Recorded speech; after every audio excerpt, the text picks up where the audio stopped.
you go. My name is John. Well, thank you for your what you've shared here tonight. I wanted to get into the as has been discussed a few times already tonight about how the Gospels were written like in the 2nd century BC, so AD. Also very likely, as someone who's experienced a lot of rumors going around about myself and just seeing how quickly word spread, like even in schools and my jobs and everything, people just like spread rumors like extremely quickly. Like what's the likelihood that, well, Jesus were saying that, you know, take up your cross and follow him, that just somehow just became a thing which everyone was like saying, and then through Chinese whispers of sorts, it just becomes like, well, oh yeah, well, he died on the cross, and then like, but I appreciate that Christians question. would go along with it just like Paul. So is it just this rumor that developed? Jesus said one thing, but over time it develops, and maybe the crucifixion is a later invention. What do you think? Yeah, so this is what we sometimes refer to as mythological drift within historiography, that as time goes on, you get these apocryphal and hagiographical, which the stories that start to pop up. I think what some of the things that we see within the Gospels in particular is that we often look at them and we think that there's a embellished nature because they talk about things like miracles. All you have to do, though, is read some of these other Gospels that I referenced in terms of the Gnostic Gospels, and actually you find what real true embellishment is. There's one of my favorite stories is a story about Paul, where he is walking down the road and he finds a lion who has his head, his mane, caught in a thicket. And the lion is, clearly uncomfortable, and so he releases the lion from the thicket, and the lion is very appreciative of this fact, and so they're walking down the road, and Paul is preaching the gospel to this lion. And so this lion is just so moved by the message that he's heard that he receives the gospel and comes to faith and is baptized. And they part ways, and then later on, Paul finds himself in the Colosseum. And in the Colosseum, who happens to walk out? The good old Christian lion. Now, this is embellishment.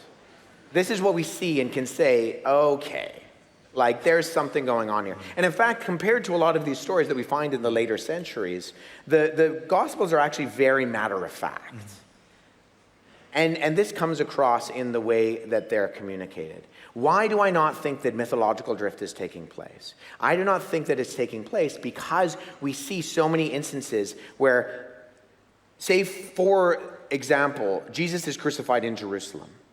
And then his immediate disciples go out and come back to Jerusalem to preach that message on Pentecost. This is ground zero. There are people who would have seen Jesus' crucifixion, and they're going around to the scene of the crime saying, he's resurrected. There could have been people who would have said, okay, let's go check the tomb. We saw him die. We know he was buried. We can fact check these things. And yet, that's continually what they're doing. They're going back to places where if you wanted to make things up, you wouldn't go there. And it's in the lifetime of the eyewitnesses. Now, Luke does this and John does this very well, where they will name people in a way that they don't necessarily have to. I believe it's Luke who says that, Simon of Cyrene has 2 sons, and one of them is named this. And he does that because what he's doing is that is an ancient form of citation. It's most likely that some of these characters that are kind of background referenced are individuals who are well known within the early Christian community. And the authors are saying, don't believe me? Go ask them. And so there are 2 layers of mythological drift one is embellishment, and the other is, invention. What's that, sir? Invention. Invention, yeah. Does this communicate that the author's actually trying to do their due diligence in the first audience, being able to actually verify what is going on? And I think within kind of the narrative story arc of something like where the disciples are preaching and communicating this message in terms of people being able to actually have understood and fact-check those things, and the names and places and people that they're describing that that could have kind of tipped off Yeah. someone in a very tangible way to say, I don't know about that, but let's go talk to so-and-so because they may very well have more details on this within a time frame that amounts to the memory, the early eyewitness memory still living within the lifetime of people who knew Jesus and people who knew Jesus. And I think maybe there was just a couple of factual statements in the question that was asked as well that might be worth clarifying, just on the dating of the Gospels. It was the 2nd century AD this is the thought where they come from. But the Gospels that we have in the New Testament, Matthew, Mark, Luke, and John, are all 1st century Gospels, which no critical scholar is going to contest. And you would certainly say the arguments for at least Matthew, Mark, and Luke, the Synoptic Gospels, being pre-70 AD, I think are far stronger than the arguments that they come after 70 AD. And so you're talking within living memory when these things are actually being penned. And there's a statement in 1 Corinthians 15 that Paul makes, this creed that he quotes there in verses 3 and 4 and 5. And scholars will point, critical scholars, even from the Jesus Seminar back in the 80s and 90s, and they'll say, look, these date to within 3 months to 5 years after the resurrection of Jesus. The early Christians claimed that Christ died for our sins in accordance with the Scriptures, that he was buried, that he was raised on the 3rd day in accordance with the Scriptures, and that he appeared. And so that's a very early reference to the crucifixion of Jesus, rather than just some later development. Which is not something we have for the vast majority of any other ancient individuals within history. So I mentioned, we do have good source information for individuals like Tiberius, but if we're talking about someone like Alexander the Great, our earliest comprehensive biographies of Alexander the Great come about 750 years after Alexander the Great. And that doesn't mean that they don't contain source material about what Alexander the Great was actually like, but this is the norm. This is the norm for ancient characters. The fact that we have some biographies, never mind 4 biographies, all corresponding and giving things like undesigned coincidences, is actually unheard of in ancient source historiographical information. Yeah, we've got a video that might be helpful on did the resurrection stories develop like legends? I'd recommend go check that out on the QC channel. Great. What's your question, sir? How's it going, guys? Hey, mate. My name's Justin. Awesome to have you here, man. It's great to have a mind like yours in the room and your mate. And, Hey, I'll take it. sorry, he's been giving his stuff all night, so I thought I'd throw something back. It's in his biography, Wes's mate. I have a pretty hard question. It's to do with the passing of Charlie. When Jesus says, revenge is mine, it's hard to... If something happened to my partner, or even me, and my kids were left, it'd be hard not to want revenge.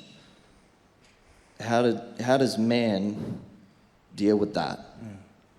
How do you find answers in the Bible and even just in comfort of Jesus' words, revenge is mine, when it's something so hard like that?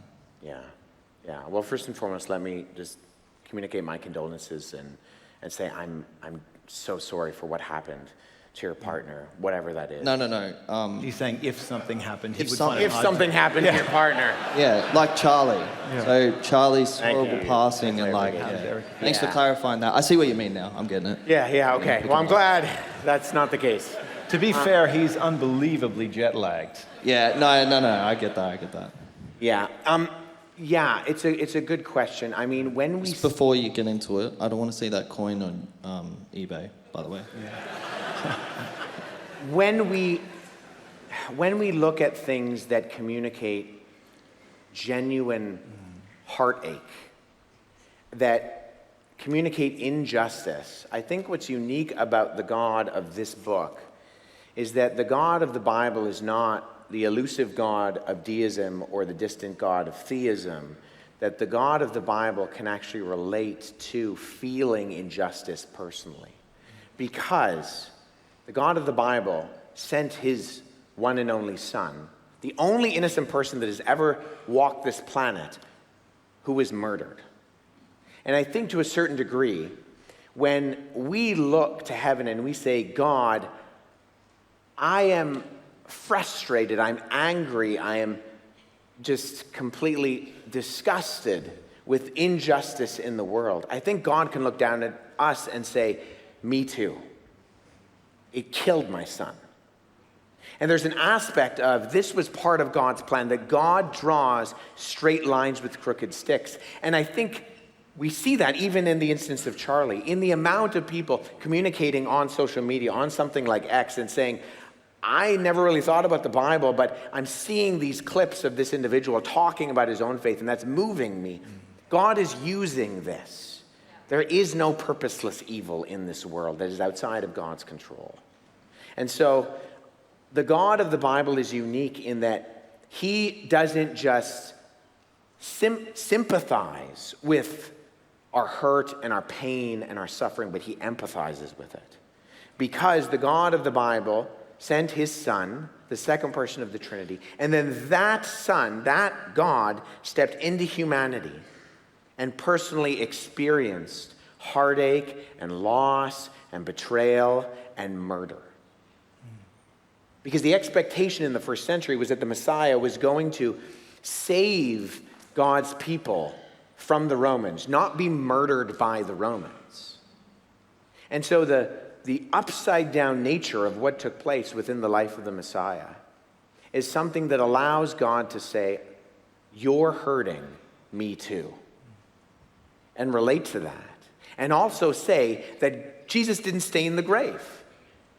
That he rose from the dead and he conquered sin and death. You know, I heard this story of this famous pastor from the United States whose wife died, passed away.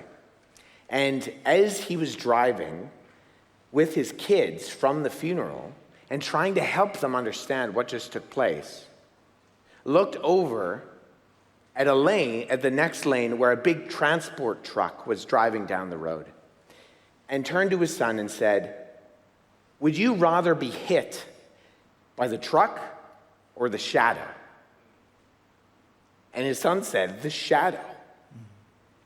And he said, son, Jesus was hit by the truck, so your mother could be hit by the shadow. And that allows us to experience not the true penalty of death, because Christ took that true penalty. And so when we see injustice that genuinely moves us, God speaks into that and says, I get that, and I am making all things new. So just wait.